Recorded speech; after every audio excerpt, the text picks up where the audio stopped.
Donnie and Dolly. The team is supported by ableauctions.ca. Closing your business? We can help.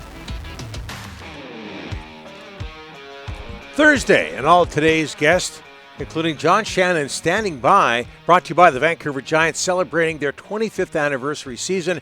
The G-Men begin a 6-game road trip tomorrow in Swift Current. You've been there, Rick. Oh. Their next home game is on Friday, October 17th against Wenatchee. A reminder that you can stream every Giants game at home or on the road on Victory Plus. Visit VancouverGiants.com for ticket info and to check out their theme night schedule for this season. Rick, you had, just before we get to John, some information from the Anaheim Ducks. Jackson LaCombe, a defenseman, Donnie, just hit the jackpot. 8 years, $9 million per year, $72 million. My goodness. Broke onto the scene. This last season was his third season, but had a real breakthrough last season. 40 plus points. But, man, he doesn't scream $9 million. Luke Hughes got $9 million. What's going on? Everybody's getting $9 million and more. Speaking of which, John Shannon joins us now from the 100% Hockey Podcast, 100% Canucks Podcast. John, thanks for doing this, sir. How are you? Not making $9 million. Close. Yeah. I don't think so. That's not what we're hearing. Well. You know what? I'll tell you what. The LaCombe deal should be no surprise after Luke Hughes signs. Mm-hmm. Yeah. Because in many ways this week, and I've talked to a few people about this, the Kaprizov signing with $17 million, maybe not near as aggressive as the Luke Hughes deal. Mm-hmm. The Luke Hughes deal for a guy who has less than 100 games, to me, is a lot of money for paying for potential. And that's exactly once Hughes signed, then the comparables for Jackson and LaCombe came home to roost, and that's exactly what happened. So $9 million per for Luke Hughes. Same thing with Jackson LaCombe. Okay, this is an old timer question here, John. But what do you think's going through Bobby Orr's mind right now? Wow. Well, I think that first of all, I think he would have hoped that there was arthroscopic surgery when he played. There's that. that probably would have been more important. But every one of these guys should be thanking Bobby Orr for what he did for the game, just as they should be thanking Wayne Gretzky for what he did for the game. Mm-hmm. But it's difficult to look back and say that there has to be bitterness. But I'll tell you what, Bobby Orr, when you consider the amount of money he didn't make versus what he meant for the game of hockey, it's truly amazing. Yeah, I seem to remember, John, Bobby Orr signing a $1 million deal over 5 years, and it was a big, big deal back then. Hey, listen, he was offered, or his agent was offered, 20% of the Boston Bruins ownership. Mm. Wow. And the offer never got to Bobby. Yeah. And that's how he ended up in Chicago. John, Connor McDavid, all these numbers being thrown around and given out to players who don't have the resume that he has. So many people that we talk about Connor McDavid, despite the Kaprizov situation in Minnesota, long-term, so many people say they expect him to sign short-term in Edmonton. What about you? Well, I think that's probably the most logical situation, to have him sign for 3 to 4 years. At his age, we know the cap's going to, what is it, Rick, 103 next year? Yep. Probably 114. I've actually been told by somebody yesterday, wouldn't be surprised that 114 could morph into 125.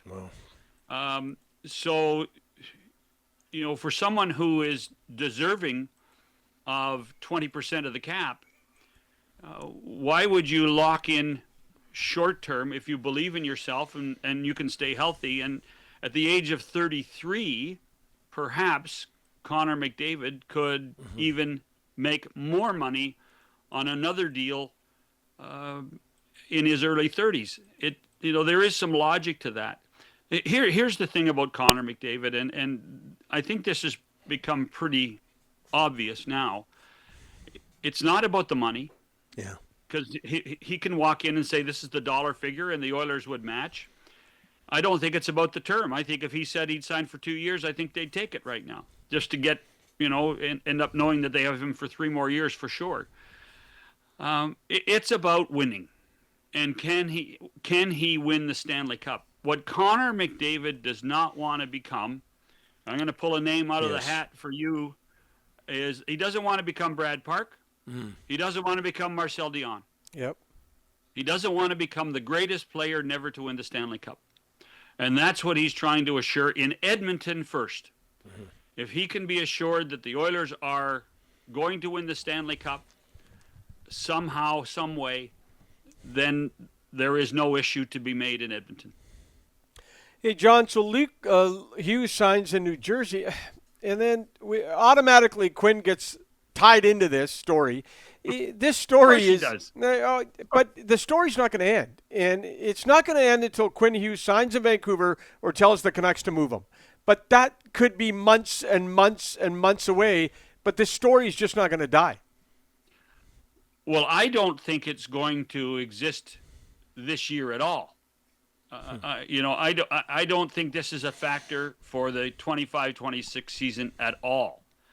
This is something for next summer, when the Canucks can actually sign him after July 1st next year. And then the talk should really heat up. The fact that we are talking about it so much for this season is rather amazing, I think. It doesn't make much sense because there's nothing. I mean, Quinn could walk in tomorrow and say, I want to stay here and sign, but they can't sign him. Can't sign him. So this Pat Brisson, Jim Rutherford, Quinn, the whole management team.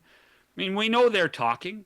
They have a great relationship. They've had a good relationship for years, Brisson, Rutherford, and Patrick Alvin. So this is just waiting and waiting and waiting and filling time talking about it at this point. Almost like the McDavid thing in Edmonton, because I think we know where everything stands, and it's now going to be up to the player at a certain point to decide, but he can't even decide until next summer and can't even put it on a piece of paper until next summer. You know who no one talks about is Kyle Connor in Winnipeg, and he's such a wonderful player. His contract's up, and he's probably looking at 10, 11, 12 million a year.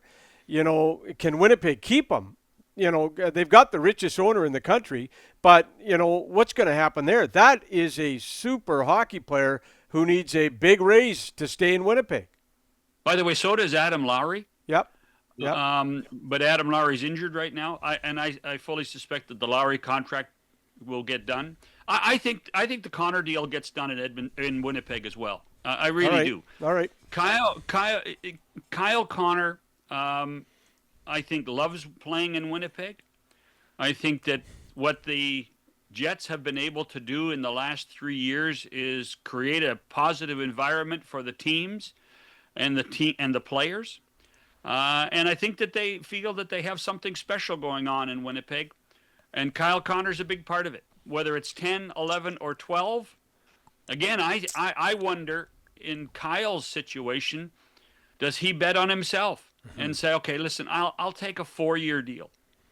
And then early 30s, when the cap is even higher than we expect, then he can go back and then even become a more rich person than he will be at the end of this contract. Yeah. I'm glad you brought up the name Brad Park. Before we let you go, November 1975, young Donnie at the Coliseum. Ooh. Brad Park playing because it was Brad Park's first game with the Boston Bruins after being traded from the Rangers for Phil Esposito. Brad Park and Bobby Orr played together for a short period of time. The famous story of that trade, Donnie, of course, is that Phil Esposito trashed his room at the base. Yes, yeah. So, and I think Grapes was the one who had to go tell him. Yes. Because I think Harry was afraid to tell him. Yeah. So Grapes had to go up and tell Phil that he was traded. And he says, I don't mind being traded, just not to the Rangers. Yeah.